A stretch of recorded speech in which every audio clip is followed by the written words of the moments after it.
So hello guys, welcome back to my YouTube channel the story teller. आज हम Marvel's comic universe के super hero X Men movie series की 7th installment X Men days of future past के बारे में बात करेंगे, जिसको 2014 में रिलीज किया गया था।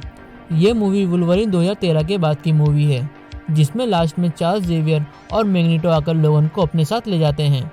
गाइस, मैं आपको यहाँ पर बता दूँ, हमारे चैनल पर एक्समैन की सब सीरीज को सिक्वल वाइज एक्सप्लेन किया गया है, जिनका लिंक डिस्क्रिप्शन के अंदर है।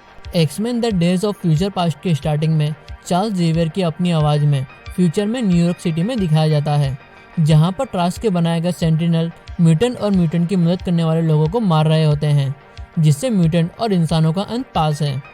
सीन शिफ्ट करके मॉस्को में दिखाते हैं, जहाँ कुछ सेंटिनल के शिप आ रहे होते हैं, जो Kitty Pryde, Blink, Iceman, Sunspot और दूसरे म्यूटेंट को मारने उनके ठिकाने पर आ जाते हैं और सब म्यूटेंट को मारने लगते हैं।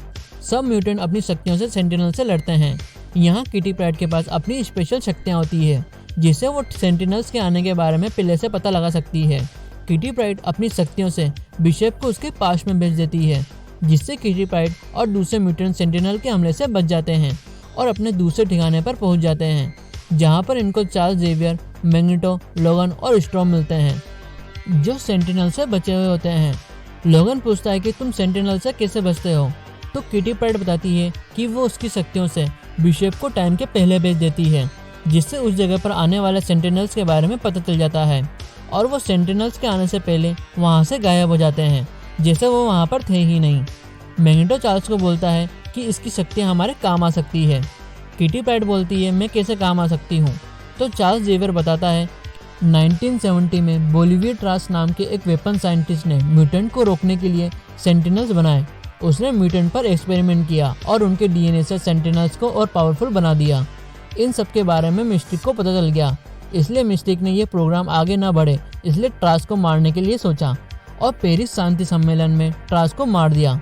लेकिन मिस्टिक को आर्मी वालों ने पकड़ लिया और उसके ऊपर एक्सपेरिमेंट करके उसकी शक्तियों से सेंटिनल्स को बना दिया, जो सब म्यूटेंट को मारने लगे। इसके बाद वो आम लोग जिनके अंदर म्यूटेंट के जीन हैं उनको भी मारने लगे, जिससे अब हमारा अंत पास है। चार्ल्स बोलता है, हम किटी प्राइड की शक्तियों से किसी को समय के पीछे भेज सकते हैं और रेवन को ट्रास को मारने से रोक सकते हैं, जिससे ये प्रोग्राम आगे नहीं बढ़ सके। किटी प्राइड बोलती है कि वो किसी को ज़्यादा से ज़्यादा 1 महीने पीछे भेज सकती है, लेकिन इतने साल पीछे नहीं भेज सकती है।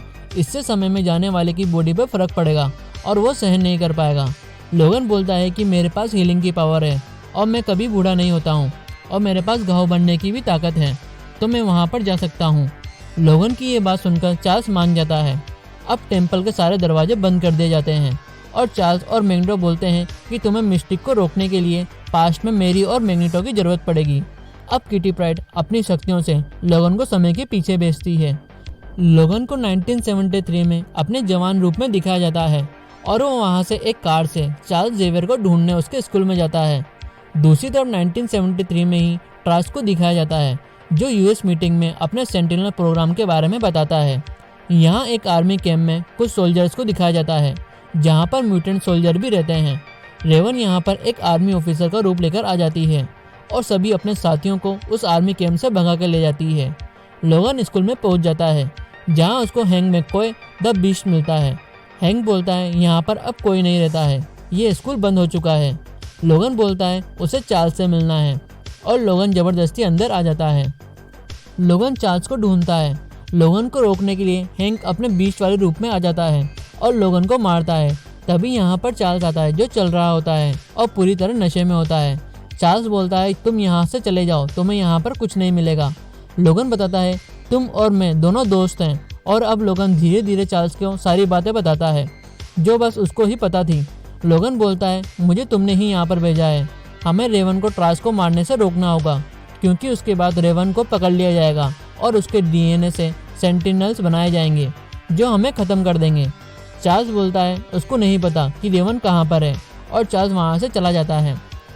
हैंक लोगन को बताता है कि चार्ल्स अपने चलने के लिए मेरा बनाया हुआ एक खास सीरम यूज करता है, जिससे वो चल तो पाते हैं लेकिन उनकी शक्तियाँ कमज़ोर हो जाती है। चार्ल्स को यहाँ पर लोगन की कुछ बात समझ आती है और वो लोगन को बोलता है कि ठीक है, वो उसकी मदद करेगा। लोगन बोलता है इसके लिए उन्हें मैग्नीटो की भी ज़रूरत पड़ेगी, क्योंकि तुम दोनों ने ही मुझे यहाँ पर भेजा है। हैंक बोलता है कि उसको छुड़ाना मुश्किल है, क्योंकि उसको प्रेसिडेंट की हत्या के जुर्म में एक पूरी तरह से प्लास्टिक से बनी जेल के अंदर डाला गया है और उसको वहाँ से निकालना मुश्किल है। इसलिए लोगन एक और म्यूटेंट की मदद लेता है जो कि बहुत फास्ट भाग सकता है। दूसरी तरफ रेवन ट्रास का रूप लेकर उसके ऑफिस में आ जाती है, जहाँ उसको पता चलता है कि ट्रास म्यूटेंट पर प्रयोग कर रहा है। इसलिए रेवन ट्रास को मारने के लिए पेरिस शांति सम्मेलन में जाती है। लोगन और चार्ल्स मैग्नेटो को छुड़ाने के लिए वहाँ पर क्विकसिल्वर के साथ आ जाते हैं, जहाँ क्विकसिल्वर मैग्नेटो तक पहुँच जाता है और उसको वहाँ अपनी स्पीड से बचा ले आता है। अब मैग्नेटो को रोकने के लिए सारे गार्ड्स आ जाते हैं जो उनके ऊपर फायर करते हैं, लेकिन तभी यहाँ पर एक स्लो मोशन चालू होता है जिसमें क्विकसिल्वर अपनी स्पीड से सारी बुलेट्स को घुमा देता है और पुलिस वालों के मूव्स भी चेंज कर देता है।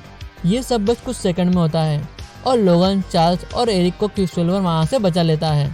लोगन क्विकसिल्वर को वहीं पर छोड़कर रेवन को रोकने जाते हैं, जहाँ उनके साथ अब एरिक भी आ जाता है। अब तीनों पेरिस में आ जाते हैं, जहाँ मीटिंग में रेवन एक ऑफिसर का रूप लेकर बैठी होती है। वहाँ पर ट्रास्क अपना सेंटिनल प्रोग्राम बताता है और बोलता है इसकी मदद से हम म्यूटेंट को रोक सकते हैं। ट्रास्क के पास एक डिवाइस होता है जिसकी मदद से उनके पास अगर कोई म्यूटेंट है तो उसका पता लगाया जा सकता है। ट्रास्क को रेवन के बारे में पता चल जाता है। अब रेवन ट्रास्क को गन से मारने लगती है, लेकिन तभी वहाँ पर चार्ल्स और एरिक वहाँ आ जाते हैं। चार्ल्स रेवन को रोक लेता है और एक सोल्जर रेवन को इलेक्ट्रिक शॉक देकर वहाँ गिरा देता है। यहाँ एरिक रेवन को गन से शूट करने लगता है, क्योंकि एरिक को लगता है रेवन के मर जाने पर आगे कुछ नहीं होगा और सारे म्यूटेंट बच जाएंगे। हैंक एरिक को रोकता है और रेवन वहाँ से भागती है, लेकिन फिर भी रेवन को गोली लग जाती है। यहाँ लोगन को उसके एक्सपेरिमेंट का वही सीन याद आते हैं और वो सब भूल जाता है। लोगन किटी प्राइड को भी अपने पंजों से मार देता है। चार्ल्स लोगन को सब याद दिलाता है। इसी बीच एरिक अभी भी रेवन को मारने आता है, जहाँ एंक अब बीस्ट बन जाता है और वहाँ से रेवन भाग जाती है। बीस्ट को एरिक लोहे से बांध देता है और वो चार्ल्स का साथ छोड़कर चला जाता है। ये सब कैमरे में रिकॉर्ड हो जाता है। अगले सीन में यूएस प्रेसिडेंट को दिखाते हैं, जो ये सब हुई बात पर एक्शन लेने की बोलते हैं।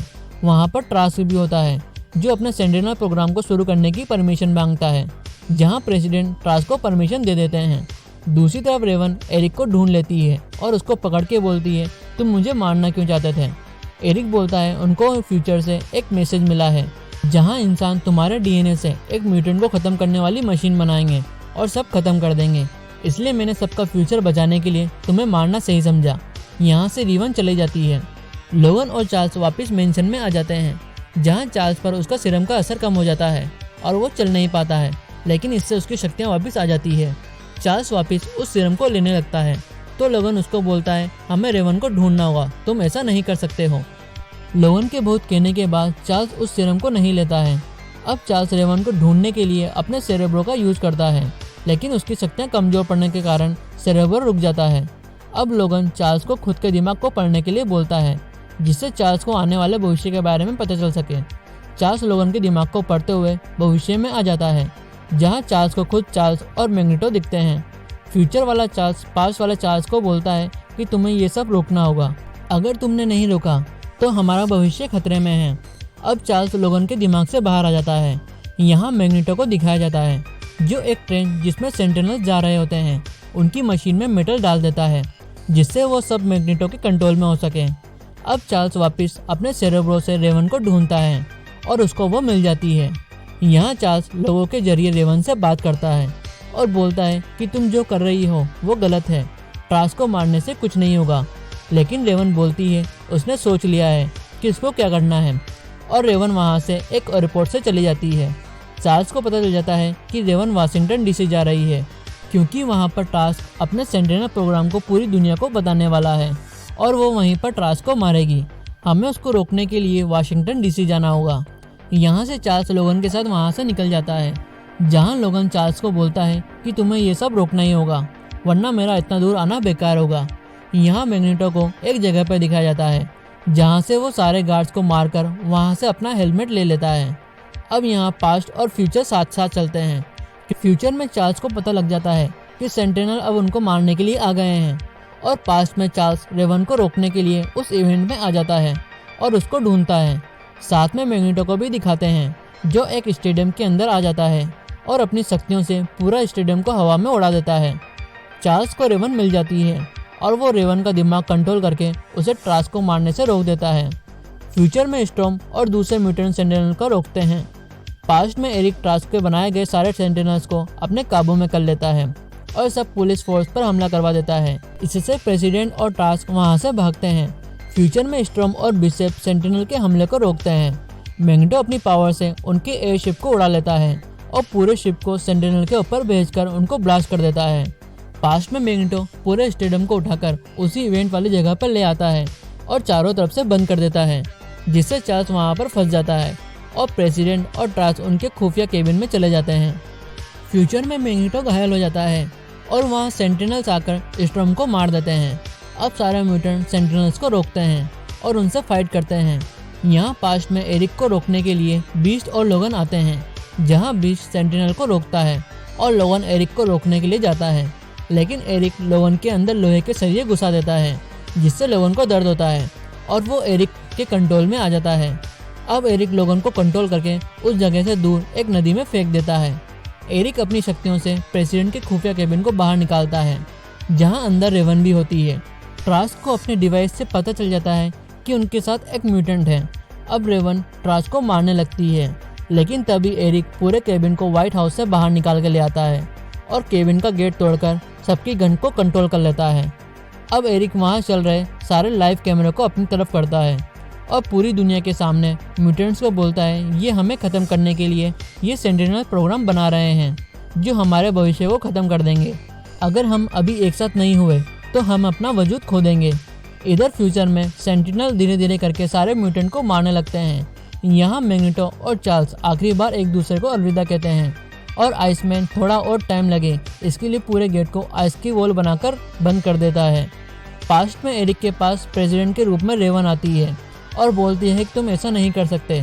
तभी एरिक की तरफ एक सेंटिनल उसको मारने के लिए आता है, तो एरिक उस सेंटिनल को पूरी तरह से तोड़ देता है। इस बात का फायदा उठाकर रेवन एरिक पर गन शूट कर देती है, जिससे एरिक का सब सेंटिनल पर से कंट्रोल खत्म हो जाता है और अब रेवन ट्रास्क को मारने लगती है। लेकिन चार्ल्स रेवन को कंट्रोल कर लेता है और बोलता है कि तुम अगर ट्रास्क को मार दोगी तब भी कुछ नहीं होगा। तुम पूरी दुनिया के सामने ट्रास्क को ना मारकर ये साबित कर सकती हो कि म्यूटेंट बुरे नहीं हैं और वो शांति चाहते हैं। अब सब तुम्हारे ऊपर है कि तुम क्या बनना चाहती हो। मैं तुम्हारे ऊपर से कंट्रोल खत्म कर रहा हूँ। यहाँ फ्यूचर में सेंटिनल्स आइसमैन को भी खत्म कर देते हैं और चार्ल्स को मारने आते हैं। इसी बीच पास्ट में रेवन ट्रास्क को ना मारने का फैसला करती है और उसको छोड़ देती है, जिससे फ्यूचर में होने वाला सब कुछ रुक जाता है और टेम्पल में से सब गायब हो जाते हैं, क्योंकि उनका फ्यूचर अब बदल जाता है। पास्ट में रेवन एरिक का हेलमेट हटा देती है और बोलती है चार्ल्स अब ये तुम्हारे कंट्रोल में है। यहाँ पर एरिक चार्ल्स को गुड बाय बोलकर चला जाता है और रेवन भी वहाँ से चली जाती है।